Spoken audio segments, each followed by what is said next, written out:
Bullseyes. Toby the tram engine has cow catchers and side plates.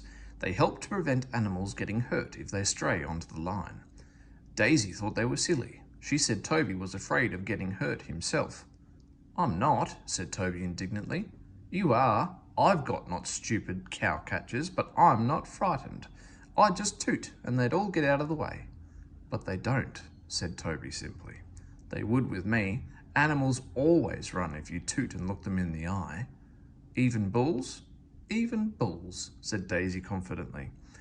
Daisy had never met a bull, but she purred away quite unconcerned. At the level crossing, cars waited behind gates to let her pass. She tooted at a farm crossing and a horse and cart halted while she went by. "Poor," she said, "it's easy. I just toot and they all stand aside. Poor little Toby, I am sorry he's frightened." At the next station, a policeman was waiting. "There's a bull on the line," he warned them. "Please drive it along towards the farmer." Daisy was excited. "Now," she thought, "I'll show Toby how to manage bulls." Champion wasn't really a fierce bull, but this morning he was cross. They had driven him away before he had finished breakfast and tried to put him in a cattle float. They had pulled him and pushed him, prodded and slapped him, but he wouldn't go. He broke away and trotted down the road.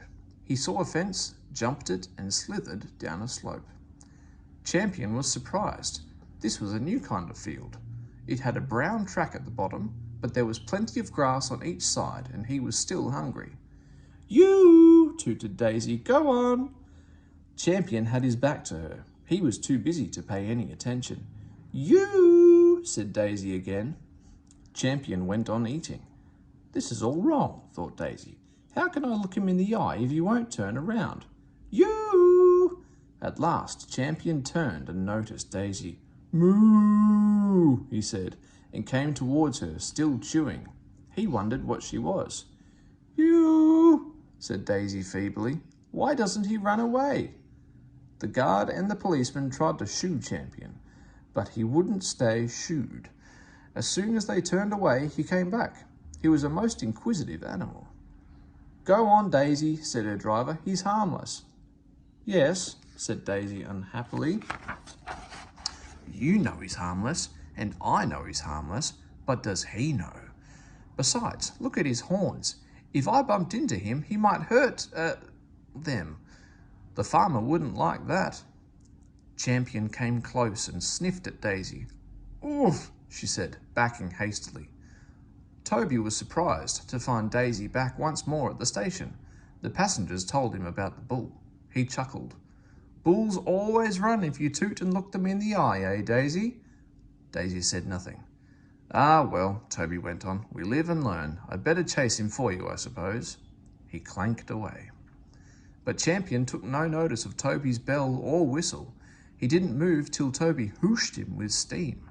Then Toby gently shooed him along the track to where the farmer and his men were waiting. Daisy had an exhausting day. Toby and Percy often met her on their journeys, and though they never mentioned bulls, they gave her pitying looks. It made her so cross. Her last journey ended at the top station. Some boys were on the platform.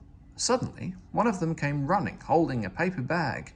"Look," he shouted, "I've got a quarter of bullseyes. I think they're super, don't you?" They shared the sweets and sucked happily. "Grrr," said Daisy. "Keep your old bullseyes." She scuttled to her shed.